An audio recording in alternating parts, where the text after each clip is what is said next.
Sir ಆ bulk ಖಾತೆಗಳೆಲ್ಲ ಕೊಟ್ಟಿದ್ರು, ಮತ್ತೆ ಅದನ್ನ ಡಿಲೀಟ್ ಮಾಡ್ಬಿಟ್ಟವ್ರೆ. ಏನಕ್ಕೆ ಏನಾದ್ರು ರೀಸನ್ ಗೊತ್ತಿಲ್ಲ, ಏನಕ್ಕೆ ಹಿಂಗ್ ಮಾಡ್ತಾವ್ರೆ ಅಂತ ಗೊತ್ತಿಲ್ಲ. ಹೋದ ಸಲ ಫಸ್ಟ್ ಬ್ಯಾಚ್ ಅಲ್ಲಿ 16,000 ಖಾತೆಗಳನ್ನ ಡಿಲೀಟ್ ಮಾಡಿದ್ರು. ಈ ಸಲ ಎಷ್ಟು ಖಾತೆಗಳು ಡಿಲೀಟ್ ಮಾಡಿದ್ರು ಅಂತ ಗೊತ್ತಿಲ್ಲ.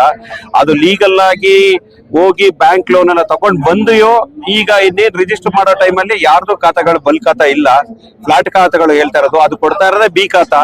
ಅದ್ರಲ್ಲಿ ಏನಕ್ಕೆ ಈ ತರ ಡಿಲೀಟ್ ಮಾಡ್ತಾವ್ರೆ ಅಂತ ಗೊತ್ತಿಲ್ಲ. ಇದ್ರ ಬಗ್ಗೆ ಪರಿಶೀಲನೆ ಆಗ್ಬೇಕು ಸರ್. ಸರ್, ಇವಾಗ ಖಾತಾ ವಿಚಾರವಾಗಿ ನಿನ್ನೆ ಸದನದಲ್ಲೂ ಮಾತುಕತೆ ಆಗಿದೆ. ಹೌದು, ಒಂದಿಷ್ಟು ಮಂತ್ರಿಗಳು ಮಾತಾಡಿದ್ದಾರೆ. ಹೌದು, ಖಾತಾದಲ್ಲಿ ಅಕ್ರಮ ನಡೀತಾ ಇದೆ ಅಂತಾನೂ ಆರೋಪ ಮಾಡ್ತಾ ಇದ್ದಾರೆ. ಇದ್ರ ಬಗ್ಗೆ ನೀವೇನ್ ಹೇಳ್ತೀರಾ? ಹೌದು, ಆಗ್ತಾ ಇದೆ ಸರ್.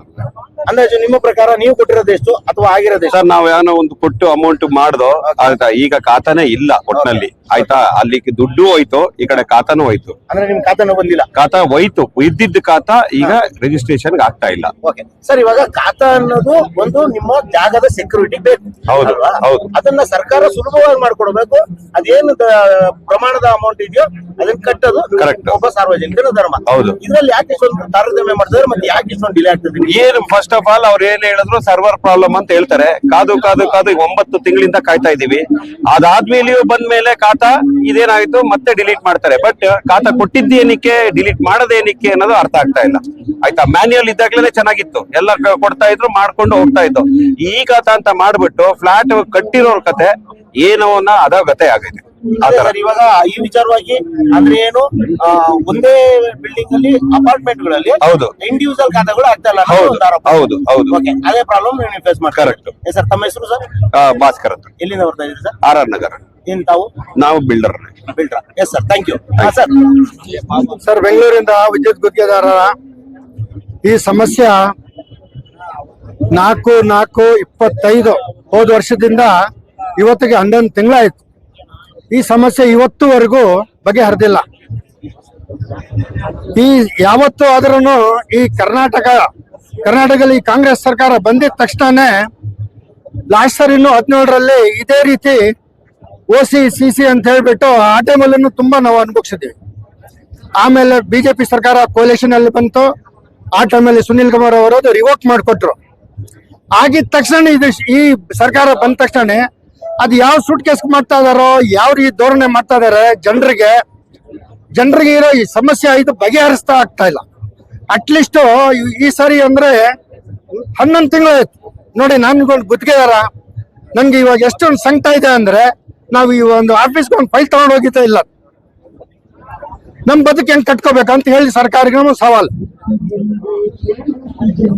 ಏನ್ ಕೆಲಸ ಮಾಡ್ತೀರಾ? ಬರೀ ಗುತ್ತಿಗೆದಾರರ ಕೆಲಸ ಮಾತ್ರ ಮಾಡ್ತೀರಾ? ಇವಾಗ ಗುತ್ತಿಗೆದಾರ ಕೆಲಸ ಮಾಡ್ತೀವಿ, ಆದ್ರೆ ಮೀಟರ್ ಮಾಡ್ಬೇಕಲ್ಲ, ಇಂಟರ್ನಲ್ಲೂ ಮಾಡ್ಕೊಡ್ತೀವಿ.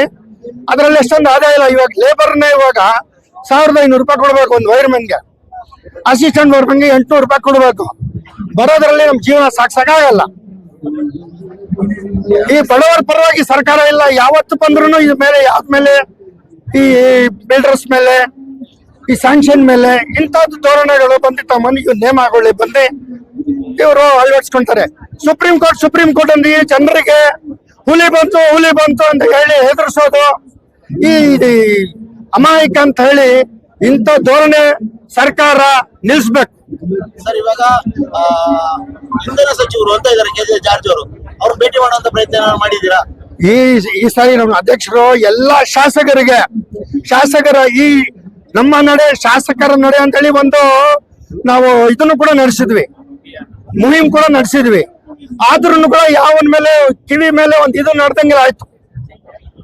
11 ತಿಂಗಳು ಎಲ್ಲ ಇಡೀ ಸುತ್ತಾಯ್ತು. ಎಲ್ಲ ಮಂತ್ರಿಗೆ ಮನೆಗೆ ಎಲ್ಲ ಸುತ್ತಿ ಆಯ್ತು. ಯಾವನ್ ಕೇಳಲ್ಲ. ಯಾರಂದ್ರೆ ಇದ್ರ ಮೇಲೆ ಇನ್ನೊಬ್ರು ಬದಾರೆ. ಆ ಪುಣ್ಯಾತ್ಮ ಏನು ಯಾವನ್ ಬಗ್ಗಲ್ಲ ಜಗ್ಗಲ್ಲ ಅಂತಾರಲ್ಲ, ಆ ಪುಣ್ಯಾತ್ಮ DCM ಅಂತ. ಆ ಪುಣ್ಯಾತ್ಮ DCM ಅವರು ಈ ರೀತಿ ಬಡವರ ಮೇಲೆ ಧೋರಣೆ ಮಾಡೋದು ಸುಮ್ಮನೆ. ಸುಪ್ರೀಂ ಕೋರ್ಟ್ ಬರೀ ಈ ರಾಜ್ಯದಲ್ಲಿ ಮಾತ್ರ, ಈ ಕರ್ನಾಟಕ ರಾಜ್ಯ ಮಾತ್ರ ಸುಪ್ರೀಂ ಕೋರ್ಟ್, ಬೇರೆ ರಾಜ್ಯದಲ್ಲಿ ಸುಪ್ರೀಂ ಕೋರ್ಟ್ ಇಲ್ಲ. ಎಲ್ಲಿ ಅಧಿಕೃತ ಇಲ್ಲಿಗಲ್ ನಡೀತಾ ಇದೆ ಆ ರಾಜ್ಯನೇ ಅಳವಡಿಸ್ಕೊಂಡಿಲ್ಲ. ನಮ್ಗೆ ಮಾತ್ರ ಪಾಲನೆ ಸುಪ್ರೀಂ ಕೋರ್ಟ್ ಮಾಡಿದ್ದಾರೆ ಅಂತ ಹೇಳಿ, ಹುಲಿ ಬಂತು ನೀವೆಲ್ಲ ಬಚ್ಚಿಟ್ಕೊಳ್ಳಿ, ಬಲ್ಲಿ ಅಂದ್ರೆ ತಿನ್ಬಿಡುತ್ತೆ ಅಂತ ಹೇಳಿ ಆ ರೀತಿ ಧೋರಣೆ ಈ ನಮ್ಮ ಕರ್ನಾಟಕ ಸರ್ಕಾರ ಮಾಡ್ತಾ ಇದೆ. ಮುಂದೆ ನಿಮ್ಮ ನಿರ್ಧಾರಗಳೇನು ಸರ್? ಸರ್ ಇದೇ ರೀತಿ ಇದ್ರೆ ವಿಧಾನಸೌಧ ಹತ್ರ ಎಲ್ಲ ನಮ್ ಗುತ್ತಿಗೆದಾರ ಕರ್ಕೊಂಡು ಹೋಗಿ ನಾನು ಸೂಸೈಡ್ ಮಾಡ್ಕೊಳ್ತೀನಿ.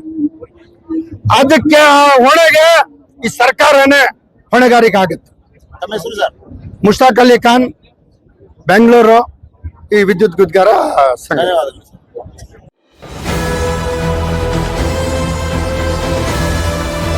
ನಿಮ್ಮ ವಾಣಿ, ಇದು ಕನ್ನಡಿಗನ ಧ್ವನಿ.